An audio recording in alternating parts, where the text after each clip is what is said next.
अस्सलाम वालेकुम। 2.5 हमारी एक्सरसाइज कंटिन्यू है। मैंने आपको उस दिन जो है कल वीडियो सेंड की, उसमें मैंने आपको ये 11 तक करवा दी है 2.5 की। आज हम 12, 13, 14, 15 में समझा देती हूँ कि ये किस तरह के। ठीक है, ये तो सारे सेम थे और ये भी आपस में सेम है। ठीक है, नंबर 11 में क्या करना है, थ्रो द पॉइंट्स 7, -3 एंड -4, 1। ठीक है, अब ये दो पॉइंट्स दिए हुए हैं आपको, x1 y1 और x2 y2। 11, 12 और 13, 14, ये 15। ठीक है, ये सारे सेम है। मैं इसका एक पार्ट करवा देती हूँ, बाकी ये तीनों पार्ट जो हैं वो सेम एज इट इज़ ऐसे। ठीक है, ये रहा इसका सलूशन, ये देखें। अब इसमें कौन सा फार्मूला यूज़ होगा, equation of line throw. Equation of line जो है इन पॉइंट से पास हो रही है, x1 y1 x2 y2। We know that equation of line in 2 point form is 2 point form वाला फार्मूला यूज़ होगा। मैंने उस दिन आपको फार्मूले भी समझाए। x minus x1 x2 minus x1 is equal to y minus y1 y2 minus y1।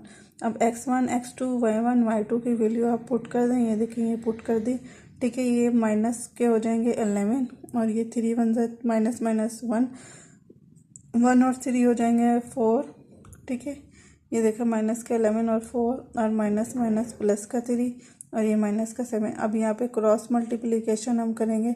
ठीक है, 4 multiply x minus 7 minus 11 multiply 4 plus 3, ये मल्टीप्लाई करें 4x, 4 7 20, 11 में 33। ठीक है, अब ये इक्वल के उस तरफ ले जाएं वैल्यू, ये माइनस की उधर जाके क्या हो जाएंगे प्लस की, इक्वल टू क्या आ गया 0। अब ये देखिए रिक्वायर्ड इक्वेशन आ गई आपके पास 4x 11y plus 5 is equal to 0, required equation. ठीक है, इन सब में क्या मालूम करनी थी आपको, इक्वेशंस फाइंड आउट करनी। देखिए ये वाला पार्ट भी ऐसे ही होगा, x1 y1 x2 y2 x1 y1 x2 y2 x1 y1 x2 y2, ये सारे एक जैसे ही हैं। ठीक है, नंबर सेकंड देखें, find the equation of the straight line. यहाँ पर इसमें भी equation of straight line find करनी है। Determine each of the following set of condition. अब यहाँ पे ये सारे ही पार्ट्स जो हैं वो एक जैसे हैं तकरीबन सारे। ठीक है, 1 2 3 4 5 6 तक जो है ना वो सेम है, और 7 8 9 10। ठीक है, 10 तक सेम है और बाकी 11 और 12 ये अब सेम है।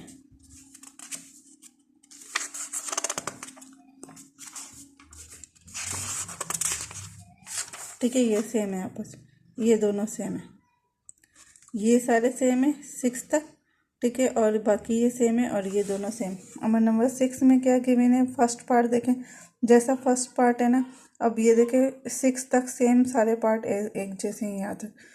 वाई इंटरसेप्ट दिया हुआ है आपको 3 और इसका स्लोप क्या दिया हुआ है आपको यहाँ पे 2 दिया हुआ है। ठीक है, बाकी में भी इंटरसेप्ट गिवन है और ये स्लोप गिवन है। अब ये सारे पार्ट एक जैसे ही होंगे नंबर 6 तक। ये आपका होमवर्क, एक पार्ट मैं करा रही हूँ, बाकी 5 पार्ट जो है ना वो आप करेंगे, सेम होंगे, एक जैसे ही होंगे। बाकी के इसके भी पार्ट में एक एक कर, ये मैं कल करवा दूंगी, अभी मैं सिर्फ यहाँ तक करवाऊंगी आपको। ठीक है, नंबर 2 का फर्स्ट देखें, ये देखें इक्वेशन ऑफ लाइन, इसमें मालूम करनी है वाई इंटरसेप्ट दिया हुआ है आपको यहाँ पे, ये सेकंड पार्ट है यहाँ पे सॉल्व हुआ। वाई इंटरसेप्ट दिया हुआ है -2। ठीक है, और स्लोप दिया हुआ है आपको -2/3, यानी सी गिवन है, Y intercept is equal to C होगा। सी दिया हुआ है -2 और एम दिया हुआ है, स्लोप को एम से सेट करते हैं -2/3। Equation of line in slope point form is, इसमें ये वाला फार्मूला यूज होगा, y is equal to mx plus c. Y अपनी जगह ही रहेगा, एम की वैल्यू पुट कर दी और सी की वैल्यू पुट कर दी। ठीक है, यहाँ पे एलसीएम आ गया 3 का, 2x और -3 2 6 और 3 यहाँ पे क्रॉस मल्टीप्लाई हो गया 3y और ये बाकी वैल्यू सेम। अब ये इक्वल के उस तरफ ले जाएं, प्लस में हो जाएंगी। ये आ गई आपके पास रिक्वायर्ड इक्वेशन। ठीक है, ये 2 का था सेकेंड पार्ट। ठीक है, बाकी जो इसके जितने भी पार्ट है ना वो सारे ही एक जैसे हैं। यहाँ पे भी वाई इंटरसेप्ट है और ये एम दिया हुआ है, ये सी और एम, और फार्मूला वही यूज़ होगा, y is equal to mx+c, ये वाला फार्मूला यूज़ होगा। ठीक है, ये बाकी सारे एक जैसे ही हैं, बस 6 तक सेम है। अब ये आपका होमवर्क है, ये आपसे सॉल्व करके मुझे भेजिएगा। एक तो आप कोई होमवर्क ही नहीं सॉल्व करके भेज रहे।